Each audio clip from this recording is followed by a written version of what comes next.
இன்னைய சமையல் வந்து மனு பிசிபேலா மனு சொல்கிறேன். 4 பேருக்கு சாப்பிட்றாங்க. அவங்க வீட்டுக்கு தேவையான அளவை ஏற்றவும் ஏற்றிக்கலாம், இறக்கவும் அரைச்சிக்கலாம். 4 பேருக்கு உள்ளது பிசிபேலா. 1 டம்ளர் அரிசி, பச்சரிசி, புழுங்கல் அரிசி, நம்ம வீட்டு சாப்பாட்டு அரிசி. 1 டம்ளர் அரிசி, 3/4 டம்ளர் துவரம் பருப்பு போட்டு நல்லா குழைய வேக வைக்க வேண்டியது. களைஞ்சிட்டு அதுக்குள்ளே ஜலம் 1க்கு 4 டம்ளர் ஜலம் விட்டு பருப்பும் அரிசியுமா போட்டு 1க்கு 4 டம்ளர் ஜலம், மஞ்சள் பொடி போட்டு குக்கரில் சாதம் வச்சு நல்லா குழைய வைக்க வேண்டியது. அதுக்கப்புறம் கொஞ்சம் 4 பேருக்குன்னா 50 கிராம் புளி ஊற வச்சு கரைச்சி வடிகட்டி வச்சுக்க வேண்டியது. சின்ன வெங்காயம், பீன்ஸ், கேரட், உருளைக்கிழங்கு இதை நெருக்கி வச்சுக்க வேண்டியது. உருளைக்கிழங்கு குண்டு குண்டாக, ரொம்ப பெருசு இல்லாத ரொம்ப சின்னது இல்லாத கூட்டுக்காயோட கொஞ்சம் பெருசாக நெருக்கிக்கணும். கேரட்டை தோலை சீவி 2ஆக வகுந்துட்டு சந்திரபரியாட்டம் கட் பண்ணி வச்சுக்கணும். பீன்ஸு ஒரு வரக்கடையாக கட் பண்ணி வச்சுக்கணும். சாம்பார் வெங்காயம், பெரிய வெங்காயம் எது தேவையோ அதை வச்சுக்க வேண்டியது. வாசனைக்கு 2 பச்சை மிளகா 2ஆக குழந்து வச்சுக்க வேண்டியது, வாயை பிரிச்சுட்டாப்புல.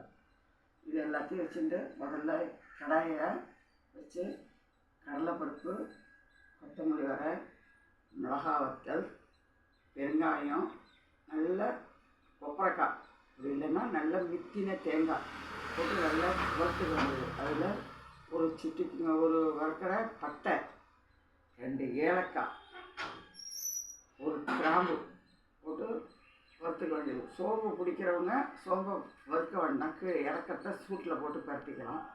சோம்பு பிசிபேலாக்கு தேவைப்படாது, பட்டை கிராம்பு ஏலக்காய் போட்டாலே போதும்.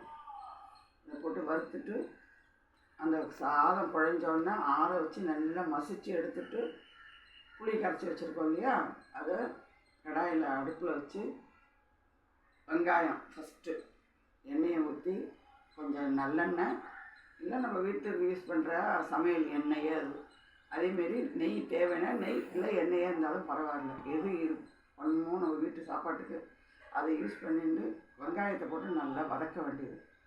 கடுகை தாளித்து இந்த வெங்காயத்தை போட்டு நல்லா சுருளை வதக்கிண்டு மேற்கொண்டு கேரட்டு, பீன்ஸு அதையும் போட்டு வதக்கிண்டு உருளைக்கிழங்கு போட வேண்டியது. உருளைக்கிழங்கு போட்டு நல்லா வதங்கினதுக்கப்புறம் இந்த புளியை கரைச்சி அதில் கொட்ட வேண்டியது. கொட்டி உப்பு, மஞ்சள் பொடி போட்டு ஒரே ஒரு சிட்டிக்கை வெல்லம், ரொம்ப போடக்கூடாது, ஒரு லைட்டாக கொஞ்சமாக போட்டோம்னா நல்லா கொதிக்கும். கொதித்து இறக்குற நேரத்துக்கு இந்த அரைச்சி வறுத்து வச்சதை பொடி பண்ணி அதை பொடியாகவும் போடலாம், அரைச்சும் அதில் ஊற்றலாம். ஊற்றி இந்த குழச்சி வச்ச சாதத்தையும் அந்த எல்லாம் கொட்டி நல்லா கலரி கொதிக்க வச்சு பாத்திரத்தில் மாற்றணுன்னா மேலே நெய் இருந்தால் ஊற்றலாம், இல்லை நல்லெண்ணெய் இருந்தால் ஊற்றலாம். நெய் தான் மணமாக இருக்கும், அதனால் நெய் ஊற்றலாம். இது பிசிபேலா. அதுக்கு சைடிஷ் வந்து ஆனியன் தயிர் பச்சடி பண்ணிக்கலாம், ஏன்னா உருளைக்கிழங்கு பொரியல். உருளைக்கிழங்கு வேக வச்சு கட் பண்ணி வச்சுட்டு வெங்காயம், தக்காளி, இஞ்சி பூண்டு போட்டு உருளைக்கிழங்கு காரக்கறியும் பண்ணலாம். இஞ்சி பூண்டு வேண்டாம், வெங்காயம் வேண்டாம் அப்படின்னா உருளைக்கிழங்கு வேக வச்சு பொடியாக நறுக்கி உப்பு, மஞ்சள் பொடி, காரப்பொடி போட்டு அடுப்பு சிம்மாக வச்சு லைட்டாக ரோஸ்ட்டாக பண்ணால் உருளைக்கிழங்கு காரக்கறி. இதில் பிசிபேலாவுக்கு முருங்கைக்காய் கூட சேர்த்துக்கலாம், இன்னும் நல்லா மணமாக இருக்கும். தேங்க்யூ. இதை பண்ணி சாப்பிட்டு பாருங்க, ஆதரவு கொடுங்க. சேனலுக்கு நன்றி.